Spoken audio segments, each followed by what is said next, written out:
Ja mēs paskatāmies Bitcoinam, pieņemsim, šis bija dienas grafiks, bet ja mēs paskatāmies tādā mazākā termiņā kā stundā, tie, kas varbūt ir kaut kādas kursus gājuši vai paši treido, arī redz to, ka šeit ir ļoti izteikta diverģence uz leju. Redzam, RSI indikators parāda to, ka korekcijai vajadzētu būt. Ko mēs redzēsim, vai tā izspēlēsies. Tas ir 4 stundu grafikā.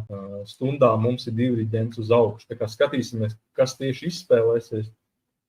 Vai izdosies buļļiem noturēt un paliekties no šīs zonas, vai arī tomēr mēs ieiesim atpakaļ un būs korekcija.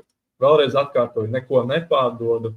Un tikai gadījumā, ja mēs nokrītam, man long trades būs gatavībā. Par altcoiniem, tātad skatoties šo kopējo altcoinu kapitalizāciju, mēs tādā ilgākā termiņā arī šobrīd, tātad joprojām nekas nav mainījies, esam izlauzuši un gaidam kaut kādu eksplozīvāku gājienu uz augšu.